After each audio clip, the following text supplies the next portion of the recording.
স্বামীর ঘরে এসে যদি স্ত্রীকে সময় না দিয়ে সারাক্ষণ ফোনে সময় ব্যয় করে তাহলে স্ত্রীর করণীয় কি? এতে কি তার স্ত্রীর হক আদায় না করার গুনাহ হবে না? কি পরিমাণ এটা করছে তার উপর নির্ভর করবে স্ত্রীর হক আদায় করার গুনাহ না করার গুনাহ হবে কি হবে না। তবে স্ত্রীকে সময় না দিয়ে মোবাইল টিপাটিপি করা, মোবাইলের ভিতরে ডুবে থাকা, এটা একটা রোগে পরিণত হয়েছে। স্বামীদের উচিত এই রোগ থেকে নিরাময়ের চেষ্টা, এই রোগকে নিরাময়ের চেষ্টা করা এবং এই রোগ থেকে বেরিয়ে আসার চেষ্টা করা।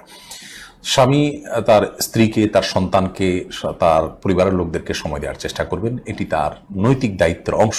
আমাদের প্রিয় নবী সাল্লাল্লাহু আলাইহি ওয়াসাল্লাম বাসা আসলে তিনি বাসায় এসে নিজের কাজগুলো নিজে করতেন, স্ত্রীর কাজে হেল্প করতেন। আজকাল আমরা মোবাইল নিয়ে ব্যস্ত হয়ে পড়ি, এটা খুবই দুঃখজনক, এটা পুরুষদের ত্রুটি।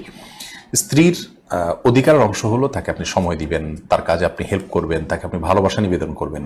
সোশ্যাল মিডিয়াতে বা মোবাইল ইত্যাদিতে আপনি বুঁদ হয়ে থাকবেন, এটি অনুচিত কাজ।